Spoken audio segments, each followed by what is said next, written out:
Sabe-se que a 13 de junho, no ano de 27, nossa Mossoró guerreira, brava heróica que compete, nos deixou para a memória um fato da sua história que ao futuro se remete. Trata-se da resistência ao grupo de Lampião, estrategista e valente para o povo assombração, pois Virgulino Ferreira liderou sem brincadeira o cangaço do sertão. No Rio Grande do Norte, conforme os livros que li, facínoras de Lampião atacaram Apodi, Gavião e Itaú, não pretenderam Patu. Programaram Viaqui. O povo moçoroense, vivendo em tranquilidade, despertou no seu prefeito, criar por necessidade, de forma racional, a guarda municipal para proteger a cidade. Em toda a esquina, o falatório corria, que Lampião preparava um assalto que viria. Com violentos ataques, bagunçar, praticar saques, só estava faltando o dia. Esse é o cordel Mossoró na resistência ao grupo de Lampião, do autor Aldaci de França.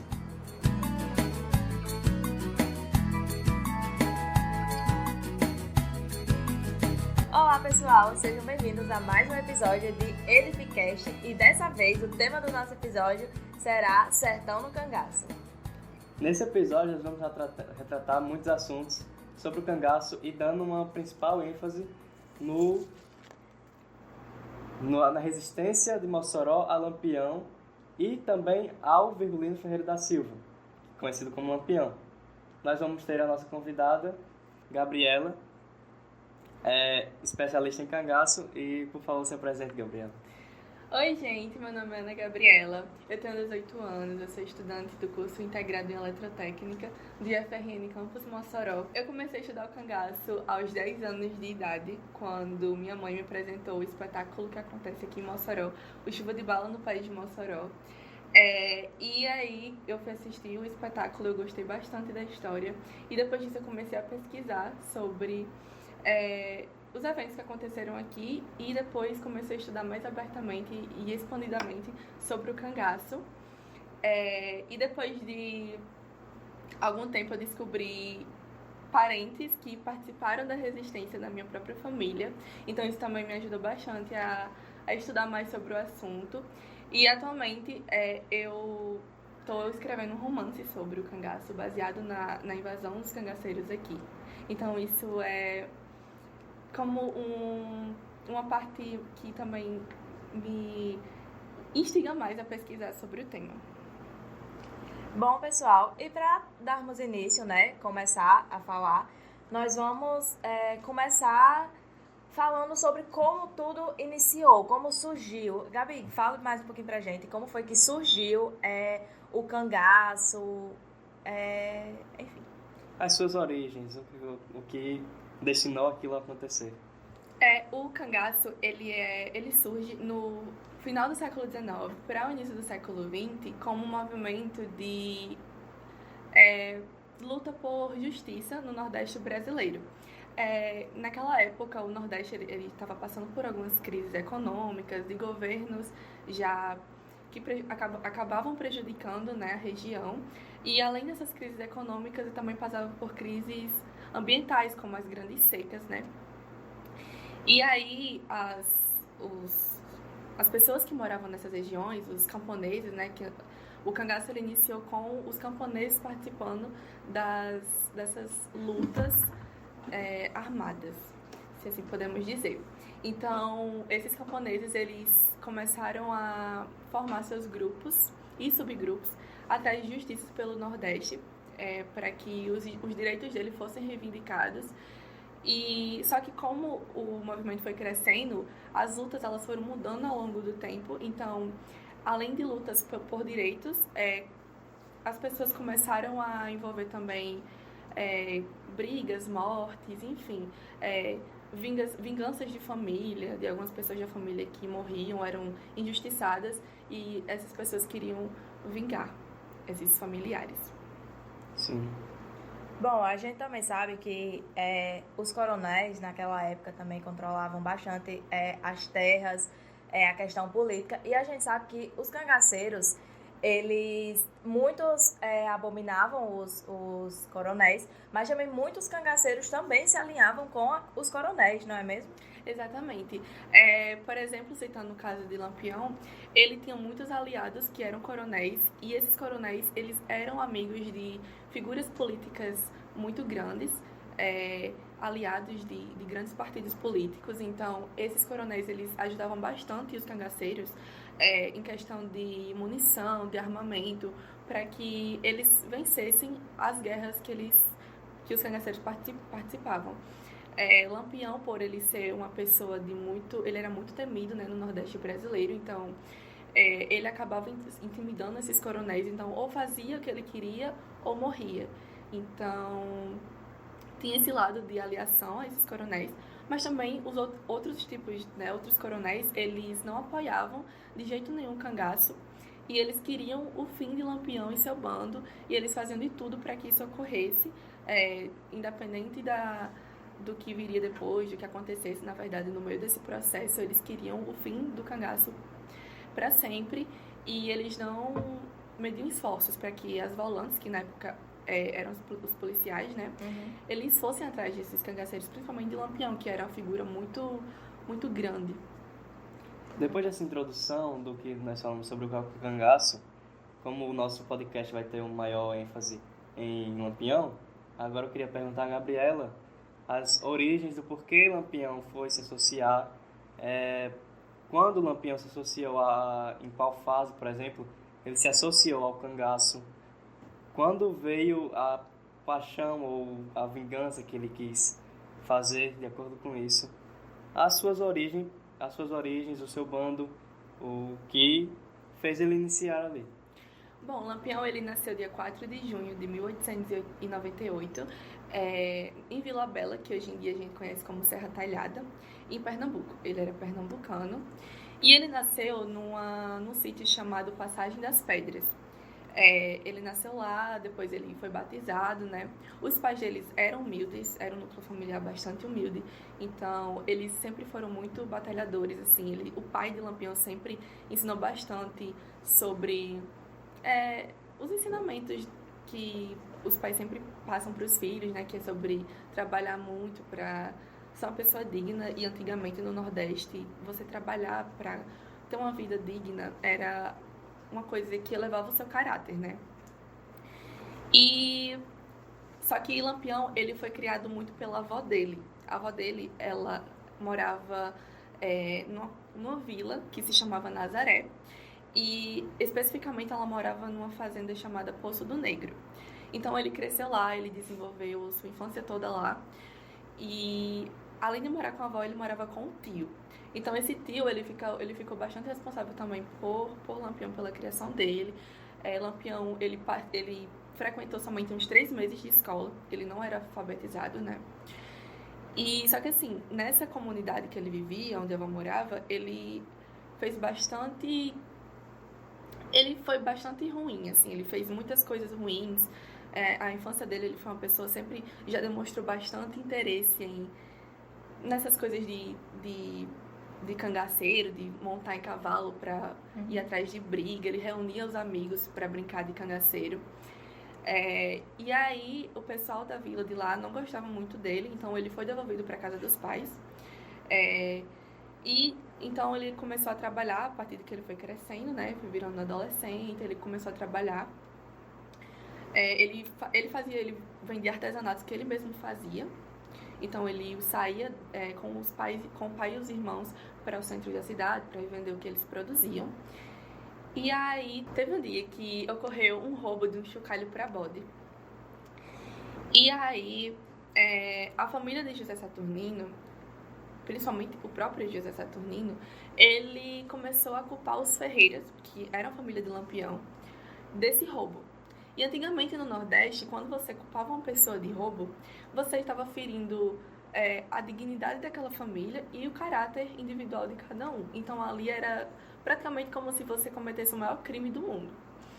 E a família dos Ferreiras, principalmente o Lampião, que nessa época já estava no cangaço, ele começou, né, a entrar para o cangaço no grupo de Senhor Pereira, que era um cangaceiro bastante conhecido naquela época. E Lampião acompanhou ele, entrou pro cangaço acompanhando ele, sendo um subgrupo de um dos cangaceiros dele. Então, quando o José Saturnino acusou a família de Lampião desse roubo, Lampião não gostou. Então, ele reuniu os dois irmãos, Antônio e Livino, que também eram cangaceiros, e foram fazer... eles foram queimar a fazenda de José Saturnino. Eles queimaram lá e depois, quando tudo aconteceu, José Saturnino começou a perseguir a família de Lampião. Então, não tinha mais como o pai dele, a mãe e o resto da família conviver com os Saturninos e também morar em Vila Bela. Então, eles tiveram que se mudar para Alagoas, após muitas perseguições, porque eles, antes de se mudarem para Alagoas, eles se mudaram para outras regiões, até chegar em Alagoas, que foi o período final ali de vida do pai de Lampião, porque foi lá onde ele foi assassinado, porque José Saturnino, ele mandou a volante de José Lucena, que nessa época era um grande líder de polícia da região, e matar o pai de Lampião e a família dele. Então, o pai de Lampião, ele morre em Alagoas, e quando Lampião fica sabendo, ele jura vingança pela morte do pai, e é aí que ele mistura o objetivo do cangaço, que a princípio era lutar por uma vida melhor no Nordeste, com a vingança da família dele. Então, a gente pode dizer que o que motivou Lampião a entrar no cangaço e se tornar um cangaceiro foi a vingança? A gente pode dizer que a motivação dele foi vingança? Sim, podemos, porque ele acabou misturando na emoção de vingança, ele acabou misturando muitas coisas, né? Então, não passou de ser a entrada dele pro cangaço passou de ser aquela coisa de lutar por uma vida melhor no Nordeste, por direitos das pessoas que moravam no Nordeste, para ser uma coisa da própria vida dele. E a partir disso, todas as ações que ele tomou, tanto na primeira fase do cangaço, tanto na segunda, foi moldada a partir dessa injustiça que ocorreu, né, como ele mesmo achava, com o pai. A gente pode falar também que o cangaço, ele pode ser visto como uma resistência ao coronelismo ou como uma extensão do coronelismo.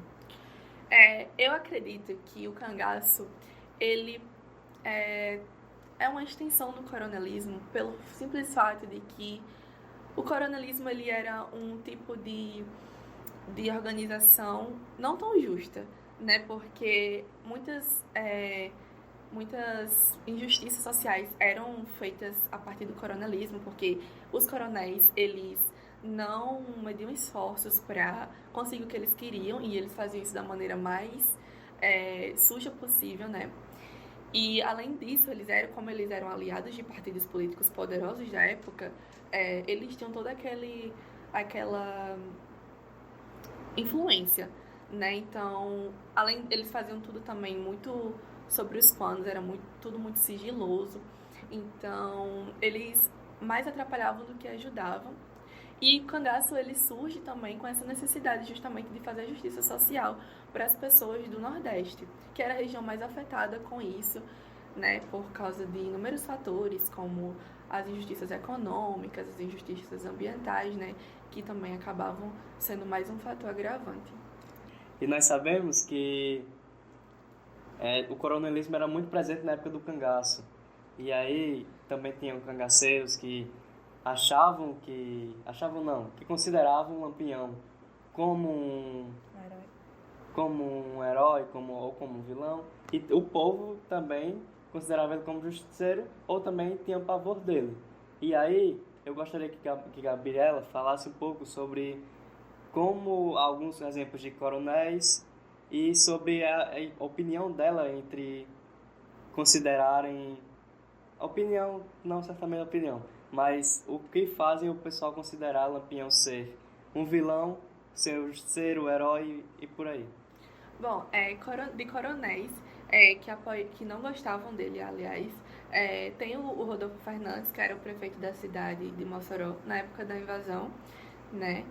Tem também Joaquim Felício de Moura, que era moçoroense e ficou sabendo da suposta invasão que ele queria fazer na cidade, e ele que ajudou ao prefeito aliás, ele que mandou a notícia para o prefeito. E também tem Antônio Pereira, que era um paraibano, que também está envolvido nessa história da invasão, porque foi através dele que Joaquim Felício ajudou Rodolfo Fernandes. E essa história eu vou contar mais pra frente.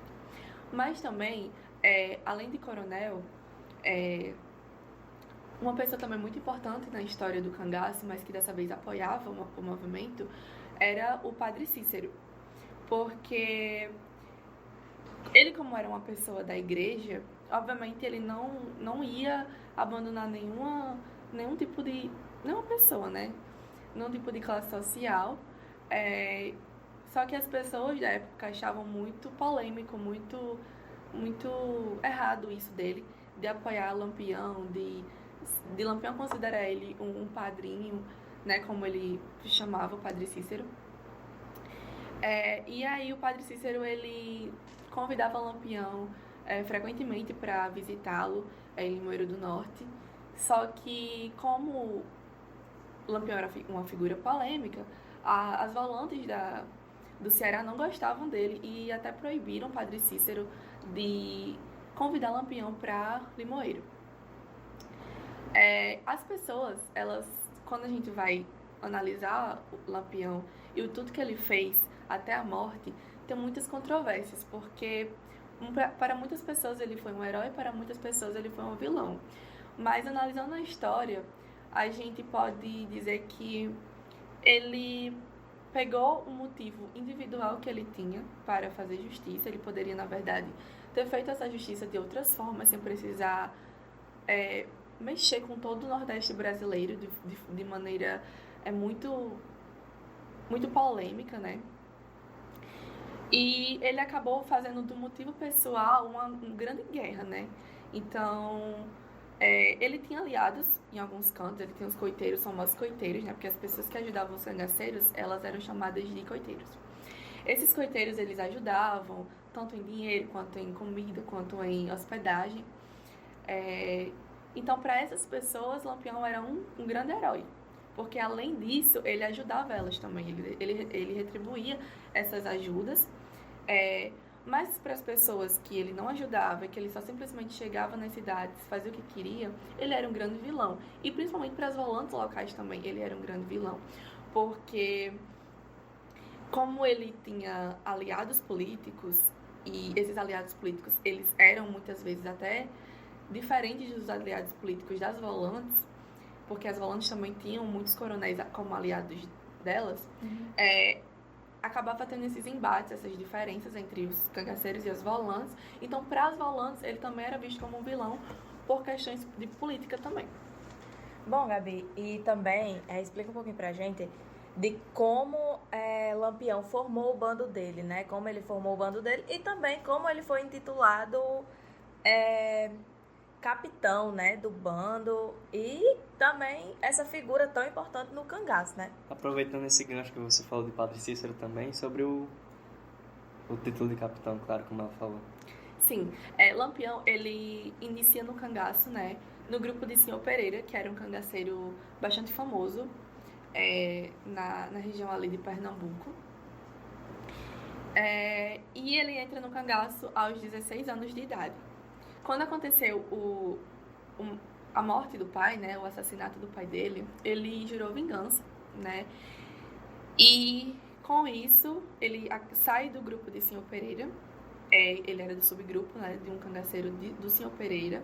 Ele sai desse subgrupo, para formar o próprio grupo. Então, ele chama os dois irmãos, que eram Antônio e Livino, ambos cangaceiros juntos com ele, para eles seguirem os três pela busca dessa bendita vingança, né? Então, a partir daí, eles vão fazendo aliados pelos cantos. Eles vão juntando pessoas que têm o mesmo propósito, porque um dos requisitos para você virar cangaceiro no grupo de Lampião era ou se você tinha sido vítima de alguma injustiça social ou injustiça que envolvesse famílias, que tipo uma família de alguma pessoa, de algum coronel, tivesse roubado alguma mulher sua ou tivesse matado algum parente seu. Esses eram das maiores histórias, aliás, das histórias mais comuns entre os cangaceiros. Então, tinha essa parte, né? Ele foi, ao longo do tempo, ele foi conseguindo aliados, amigos cangaceiros. E aí, como ele era muito devoto, assim, do Padre Cícero, ele considerava o Padre Cícero um padrinho para ele, ele, né, constantemente ele ia em Limoeiro, fazia visitas. E aí, quando ele começa a ser conhecido, quando todo mundo começa a conhecer a história dele e o bando dele pelas várias regiões do Nordeste, ele exige que ele seja tratado tal qual um coronel era tratado. Então, ele começa a querer um título para ele. Ele não aceitava ser chamado de só Lampião ou conhecido por cangaceiro. Então, ele exige a presidência da época do Brasil um nome de algum titular, né? E aí assinam um documento falso, entregam para o Padre Cícero, dizendo que agora ele era passado para se chamar de Capitão Lampião. Esse documento, obviamente, ele nunca foi oficializado, era só para que ele parasse de querer criar brigas por aí. Uma cortina de fumaça, né? Justo. E aí ele assina esse documento falso, entrega para o Padre Cícero. O Padre Cícero entrega para ele, uma das visitas que ele fez a Limoeiro. E, a partir dali, ele começa a ser chamado de Capitão Lampião.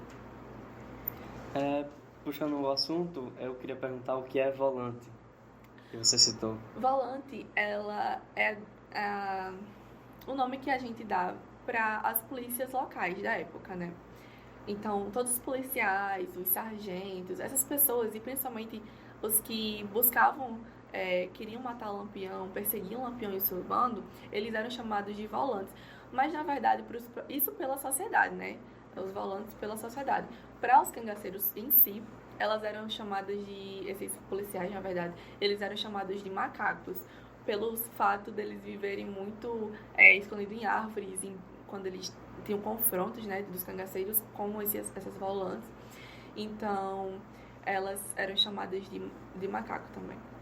E também conta pra gente, né, que a gente não pode esquecer de falar de uma pessoa que é tão importante para Lampião quanto para a história também, né? Quem foi Maria Bonita, como ela se juntou ao cangaço, como eles se conheceram, né? Bom, Maria Bonita, o nome dela oficial mesmo era Maria de Déia. Ela era baiana. E ela só entra na história do cangaço na segunda fase, que é ali de 1928 até 1938, que é quando chega o fim do cangaço. Então, ela entra na segunda fase.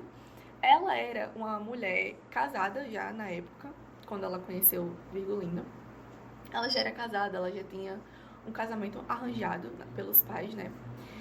E aí, ela, como toda mulher da época, que gostava de muita aventura e principalmente conhecia a história de Lampião, ela queria se juntar ao bando e falava muito para os pais que quando ele cruzasse o percurso de Alagoas para Bahia, ela ia embora com ele, ela ia fugir com ele. Então, todo mundo já sabia disso, a família dela inclusive apoiava, porque a família dela era coiteira de Lampião. E aí, quando ele migra para Bahia, fugindo das volantes alagoanas, ele vai para casa dela, fica um período lá se escondendo com o bando dele. E aí eles começam um romance, né, às escondidas, principalmente as escondidas do noivo dela, que não sabia, né, o que estava acontecendo. Então, no último dia de hospedagem deles lá, antes deles partirem para outras regiões da Bahia,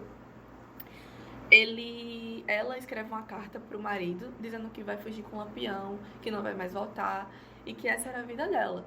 E aí ela escreve essa carta, manda entregar e vai embora com ele. Já que você falou da segunda fase, você poderia falar como iniciou a segunda fase, como finalizou a primeira fase, por favor? A primeira fase, ela finaliza com a derrota em Mossoró que os cangaceiros tiveram, né? Lampião, ele planeja todo aquele assalto e acaba falhando. E aí ele sai com muitas perdas, né? Então ele perde amigos, né? Ele perde cangaceiros, ele perde munição, ele perde muito também da fama dele ali. Então, para evitar mais perdas, ele acaba saindo definitivamente do Rio Grande do Norte, ele não volta mais. E aí ele parte para o Ceará, para fazer uma visita a Padre Cícero novamente. E do Ceará, ele não é tão bem recebido pelas Holandas. E de lá ele vai para o Pernambuco. E aí acaba a primeira fase. E quando ele entra em terras pernambucanas, novamente ele já inicia a segunda fase do cangaço. E aí a segunda fase do cangaço, ela vai desde 1928, praticamente, que é quando acaba ali um ano depois da invasão a Mossoró, até o ano final do cangaço, que é 1938, que é o ano que ele acaba morrendo. Bom, e como você citou, né, a invasão para Mossoró, que é tão famosa, tão conhecida, né, Mossoró sendo conhecida como a cidade da resistência ao bando de Lampião. Então agora, Gabi, explica pra gente como Mossoró se preparou para o ataque, como eles chegaram a Mossoró, o que eles pretendiam quando invadiram Mossoró, o que eles queriam. Bom, em dezembro de 26, um comerciante chamado Joaquim Felício, ele faz uma viagem para Paraíba, né? E lá ele encontra um amigo dele, que também era comerciante, o senhor Antônio Pereira. E aí, Antônio Pereira fala para o amigo dele, para esse Joaquim, que ele estava sabendo que o Lampião estava planejando um grande assalto pelas regiões e que buscava assaltar Mossoró e fazer um grande assalto ao Banco do Brasil. Nessa época, Mossoró já estava bastante desenvolvida economicamente e ela tinha já o Banco do Brasil instalado na cidade. Então, quando o Lampião soube disso, ele ficou bastante atiçado, ele queria muito ir lá para roubar, né? E aí, quando o Joaquim retorna para Mossoró, ele fala com o prefeito, ele vai na prefeitura, ao encontro do prefeito, falar sobre o que ele ficou sabendo. E aí o prefeito, nessa época, ele já estava bastante doente, ele estava passando por um período de vida onde ele adquiriu acho que era uma espécie de tuberculose, e aí a situação de saúde dele estava bastante prejudicada. E aí ele fica sabendo disso e automaticamente ele fica bastante preocupado, né? E ele, como prefeito da cidade, ele busca tomar uma providência muito rápida, porque os cangaceiros, eles a qualquer momento poderiam, né, chegar na região do Rio Grande do Norte. No ano de 27, já no ano onde acontece a invasão, a invasão aconteceu em junho, mas meses antes, acho que em abril, se eu não me engano, em abril, tem um bandido, outro cangaceiro, que vai se juntar a Lampião mais tarde, chamado de Macilon. Ele já fazia pequenos assaltos pelas regiões ali de Luiz Gomes. Ele era natural de Luiz Gomes, então ele fazia alguns assaltos. Por exemplo, ele assaltou o Marizal, a cidade de Marizal, né, que antigamente era chamada de Gavião. E aí, nessa cidade, ele fez alguns assaltos e ele estava planejando fazer um assalto bem maior na cidade de Apodi. E aí, ele se encontra com o Lampião, porque nessa altura do campeonato o Lampião já tinha uma amizade com ele. Então, ele vai ao encontro do Lampião no Ceará, quando o Lampião estava lá na Fazenda Aurora, no Ceará, para eles planejarem o assalto a Mossoró. E aí Macilon leva ele o bando dele com ele. Lampião já estava no Ceará com um grupo de Sabino, de Jararaca e de Cochete, que eram os 3 maiores assim do bando dele. Na verdade, de confiança, né? Isso, os 3 eram donos de subgrupos, eram os de confiança dele. E aí, quando o Macilon chega, todo mundo se junta para montar o plano. E aí, quando tá tudo resolvido, eles saem do Ceará, eles entram no estado do Rio Grande do Norte. E aí eles começam atacando cidades pequenas, sítios, fazendas, vilas, até chegar mesmo em Mossoró. Então, como o Macilon já queria fazer o assalto a Apodi, eles fazem isso. Eles chegam em Apodi dia 10 de maio de 27. Macilon faz o roubo. E aí depois eles partem para as próximas regiões, né?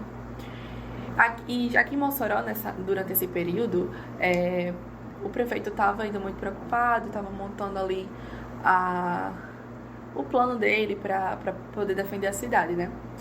E ele recebe a ajuda do tenente Laurentino, que é paraibano, era da Volante da Paraíba. Ele vem ajudar o prefeito para poder montar a estratégia.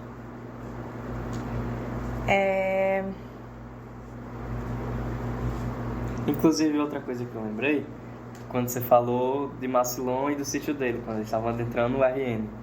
Eu ouvi falar que o pai de Macilon conhecia um guia turístico que eles foi andando com um bando, para eles justamente evitarem áreas urbanas e evitarem o gasto de munições, porque eles queriam economizar até chegar em Mossoró, isso? Isso, exatamente. Esse turista, ele ajudou bastante os cangaceiros para fazer uma rota bem mais proveitosa, justamente para não haver nenhum desperdício de munição. Então, eles andavam bastante entre a caatinga, assim, né, o meio do mato, e quando eles iam entrar em cidades pequenas, eles sempre entravam de noite, quando não tinha muito movimento, e eles entravam nas escondidas mesmo. Eles chegavam bem no meio do nada, eles adentravam nas casas, tanto assim, até pelas portas de trás, quando eles iam assaltar fazendas, eles começavam entrando pelos cercados, e aí depois eles começavam a arrombar as portas para poder fazer o assalto. Outra coisa que eu ouvi falar também foi que Macilon, como ele era da região, ele conhecia vários poderosos, e antes já de saírem, no plano que você falou, ele já estava planejando assaltar os mais poderosos, os mais ricos, durante o caminho até Mossoró. Isso. Naquela época, Mossoró, como eu falei, era já muito desenvolvida economicamente, e o ponto principal do assalto era o Banco do Brasil, mas eles também queriam chegar na casa do prefeito para fazer também um assalto, para fazer o prefeito de refém, porque eles queriam muito fazer da pessoa do prefeito uma piada, uma grande piada, né? Então, a vítima também maior era o prefeito. E outros coronéis ricos ou donos de comércio, por exemplo, os donos de comércio também eram grandes vítimas, porque eles também queriam muito roubar os comerciantes, os comércios, para tirar dinheiro, tirar comida, essas coisas, tudo para benefício próprio. Outra coisa também que a gente sabe que aconteceu é que no caminho, antes de eles chegarem a Mossoró, ocorreu um grande massacre, onde eles invadiram casas de muitas pessoas, chegaram a matar também, né, muita gente. Sim, quando eles estavam mais ou menos perto da região de Lages, do sítio Lages, eles fizeram um massacre dos Três Irmãos, e esse massacre ele ficou conhecido como o Massacre dos Três Irmãos. Essas três pessoas, esses três irmãos, né, eles tentaram fazer justiça, né? Porque os cangaceiros chegaram na região ali, fizeram um assalto. Esses três irmãos tentaram combater, fazer justiça do local. Só que eles acabaram sendo mortos pelos cangaceiros. Um plano deles acabou dando errado, os cangaceiros acabaram matando eles. E até hoje, na cidade lá, essa história é bastante conhecida. E assim na BR, porque como a cidade dela é dividida entre os dois lados, na BR tem um cantozinho onde os túmulos deles estão lá. E aí as pessoas vão lá, visitam frequentemente. E agora fale pra gente, né, como foi a invasão do Lampião a Mossoró, como ocorreu, né, como foi quando eles chegaram aqui? Pronto, eles entraram, a segunda pernoite deles, antes do ataque, eles ficaram em São Sebastião, que hoje em dia é a cidade de Governador. E eles ficaram lá, pernoitando, para saírem de lá às 6 da manhã. Então, eles saíram de São Sebastião às 6 da manhã, chegaram aqui em Mossoró às 9. Durante a chegada deles, o prefeito aqui já estava organizando tudo, já tinha feito bastante do plano, já organizado bastante coisa. Então, com a ajuda da Volante da Paraíba, o prefeito montou todo um plano. Então, as pessoas daqui da cidade que não queriam estar na hora, elas foram pegar um trem para Areia Branca. Muitas famílias, muitas mulheres e crianças, elas foram para a cidade de Areia Branca. E o prefeito ele distribuiu pontos estratégicos entre a cidade, né? No caso, os principais pontos estratégicos era a igreja de São Vicente, que ficava próxima à casa do prefeito, a própria casa do prefeito, onde eles fizeram vários fardos de algodão na frente para ser uma trincheira. Também lá na estação de trem, que hoje em dia a gente conhece como a Estação das Artes, lá era a estação de trem, e aí o dono, o supervisor assim, da estação, ele montou a trincheira dele. Eles ficaram em cima assim, da estação na parte superior, e ali foi outro ponto estratégico. Aí também teve o ponto estratégico da como é o nome daquele negócio, meu Deus? Que a pessoa... Da igreja? Não, que tinha telefone, do telégrafo, pronto. E ele montou também um ponto estratégico no telégrafo. O diretor do telégrafo, que era atrás da Igreja Azul, do Alto da Conceição, ele montou também a trincheira dele lá. E a volante da Paraíba, que estava responsável pela ajuda ao prefeito, ela ficou juntamente com o diretor do telégrafo. E aí eles ficaram aguardando a vinda dos cangaceiros. Durante essa espera, Lampião ele fez de refém o coronel Antônio Gurgel, que ele estava em Mossoró no dia 11 de junho. E como ele já estava sabendo desse suposto ataque, ele planejou a viagem dele para a casa dele, que ele morava no sítio Passagem das Pedras, próximo de Apodi. E como ele foi nas pressas assim, ele contratou um chofer, que não era muito conhecido, assim, não tinha muito conhecimento da região, né? E aí, os cangaceiros, no dia 11 de junho, eles estavam já hospedados. Na verdade, eles fizeram de refém um senhor que tinha um sítio, né, chamado Sítio Santana, que era um outro caminho próximo ao sítio Passagem das Pedras. Só que era um caminho no sentido contrário. E aí os cangaceiros estavam lá, e aí esse chofer de Antônio Gurgel, ele errou o caminho, e ao invés de ele seguir para a Passagem das Pedras, ele acabou seguindo para o sítio Santana. E aí os cangaceiros fizeram de refém o coronel, onde o coronel passou 25 dias aprisionado. Então, depois do ataque a Mossoró, o coronel Antônio Gurgel ainda continuou com o bando.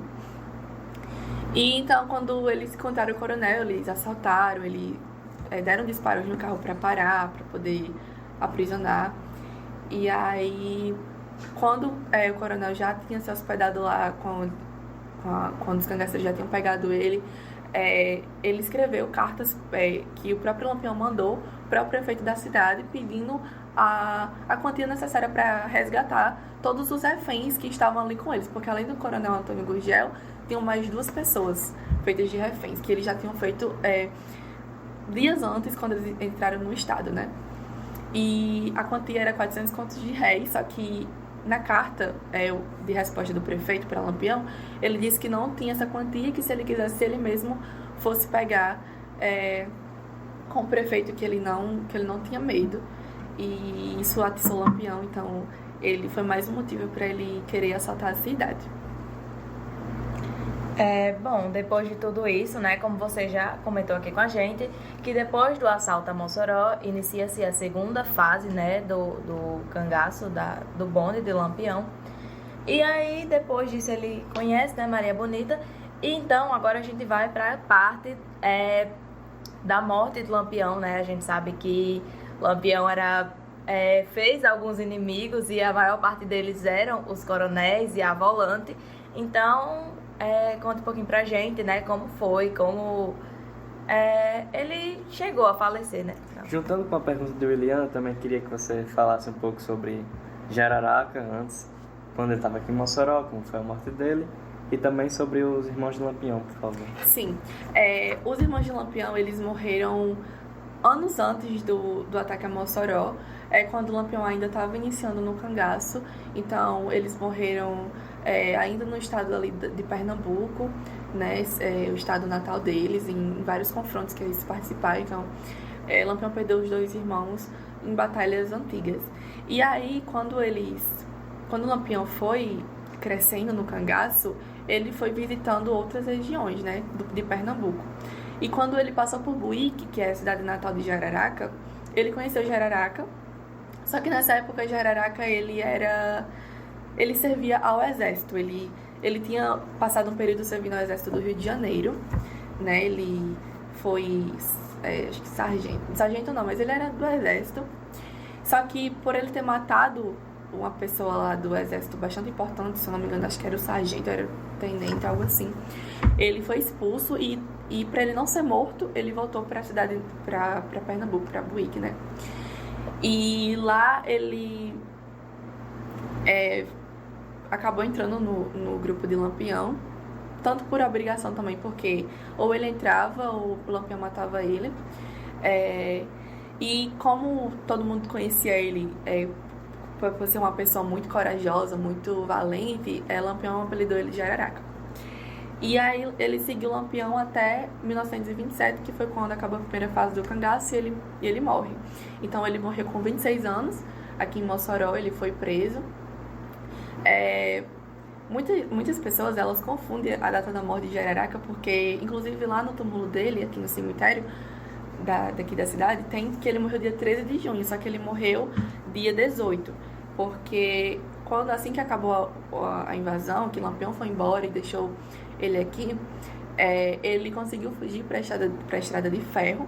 Ele ficou lá escondido, esperando pessoas passarem para ajudar ele. E aí, quando passou um senhor, ele pediu ajuda, deu até dinheiro para esse senhor trazer remédios e comidas para ele. Só que ao invés dessa pessoa, desse senhor ajudar, ele chamou a polícia local, a volante, e aí vieram buscar ele, levaram ele para a prisão, e da prisão levaram ele direto para o cemitério com a história de que ele ia fazer uma cirurgia em Natal, que era a capital, né, do estado. E enfim, acabaram enganando ele, levando ele para o cemitério, e lá e mataram ele. Qual era outro? Calma aí, de volta. Eu perdi. E também vale lembrar, né, que Jararaca, ele ficou aqui em Mossoró porque, devido às complicações no plano de Lampião, Jararaca ele foi baleado, não estava conseguindo andar, e devido a tudo que estava acontecendo, Lampião e o bando teve que sair correndo às pressas, né, para poderem sobreviver, e acabou tendo que, por isso, deixar Jararaca para trás, né? Exatamente, pela pressa da coisa, por eles não terem mais um plano assim na cabeça do que fazer, já que as coisas estavam tudo dando errado, né? Porque Lampião ele não ficou exatamente no local de combate, ele ficou resguardado atrás do cemitério da cidade, esperando dar o sinal ali para todo mundo recuar, para os cangaceiros recuarem, no caso, né? E aí, quando todo mundo recuou, como nada saiu como ele planejou, ele acabou indo, seguindo rumo para sair dali, para sair da cidade, e deixou ferido Jararaca e morto Colchete, que eram também um dos braços direitos dele. Jararaca foi preso, posteriormente foi morto. Então, isso basicamente aconteceu com Jararaca aqui em Mossoró. Bom, então agora a gente parte para a parte da morte do Lampião, né? A gente sabe que ele tinha muitos inimigos, principalmente os coronéis, a volante, que todo mundo disputava a cabeça dele e queria a todo custo, né? Então, agora você explica assim pra gente como foi que ocorreu essa parte da morte dele. Sim, Lampião ele morre na segunda fase do cangaço, né? E ele já está ali em terras alagoanas, já tinha chegado no estado de Sergipe. E como todo mundo já conhecia a fama dele, ele já estava assim, muito conhecido pelos crimes que ele cometeu. Então, nessa época também as mulheres já estavam no cangaço. Aí, como muitos dos braços direitos dele já tinham falecido em outros combates, por exemplo, Sabino, que estava com ele em Mossoró, nessa época ele já estava morto, e agora o novo braço direito dele era Corisco. Então, eles estavam sendo muito caçados pela volante de Alagoas, e os coronéis locais, eles davam recompensa para as volantes que conseguissem matar e arrancar a cabeça do Lampião. Só que nenhuma das volantes elas estavam conseguindo fazer esse serviço, até que um homem ele foi chamado para fazer esse serviço. Ele foi contratado, né, na verdade, se eu não me engano, pela própria presidente do Brasil da época. E aí ele teve essa missão de matar Lampião e arrancar a cabeça pra deixar exposta, assim, né? Não só do Lampião, mas do resto do bando. E principalmente também de Corisco, porque Corisco, ele era conhecido como o Diabo Louro, porque ele era uma pessoa, um cangaceiro, um dos piores cangaceiros de Lampião. Acho que depois de Lampião ele era o pior de todos. E então a cabeça dele era muito cotada, assim. E então quando eles chegam na Grota do Angico, como um plano de se despedir do cangaço, porque Maria Bonita estava querendo já ir embora, ir para o sul, né, do Brasil, para poder recomeçar uma vida com ele. E ali, para ele, seria o fim, já seria despedida. Só que Lampião sentia que ainda faltava alguma coisa para ele poder se despedir de vez ali do Nordeste brasileiro. E aí eles vão como último ponto, para a Grota do Angico. Eles chegam na noite de 27 de julho, e eles ficam acomodados ali para ser o último encontro de todo o bando, né? Nesse meio tempo, o Corisco não estava ainda lá. Ele estava com Dadá, que era a esposa dele, em outra região, mas eles iam se encontrar para uma última despedida, né? Para despedida, no caso. E só que nada saiu como eles planejaram, porque na madrugada do dia 28 de julho, a pessoa responsável que foi contratada para matar Lampião, ela chegou com a volante, essa pessoa era chamada Zé Lucena. Zé Lucena, ele era volante, e aí ele foi contratado para matar Lampião. Então ele chega com o resto do grupo dele, eles ficam bem escondidos para os cangaceiros não perceberem. E aí, quando o dia amanhece, que Lampião sai e Maria Bonita sai da cabana que eles tinham montado ali para tomar café da manhã, começa a atirar. Zé Lucena começa a atirar com o seu grupo, e o primeiro a morrer é Lampião. Ele logo cai, depois Maria Bonita morre em seguida. Os outros do bando que tentaram se defender acabaram morrendo, porque as armas das volantes eram bem mais rápidas e atualizadas, assim, armas de altíssima qualidade que as dos cangaceiros. Então elas tinham um efeito muito rápido. Eles não conseguiam se defender. E aí isso dá fim ao cangaço de vez. Bom, e depois da morte de Lampião, como o Corisco reagiu, né? A gente sabe que ele era bastante fiel a Lampião, então como que ele reagiu, o que foi que ele fez? Quando o Corisco sabe da morte de Lampião, ele fica com muita fúria, né? Porque Lampião para ele era um irmão, basicamente. E aí ele jura vingança, porque na história dessa vingança de Corisco há uma grande confusão.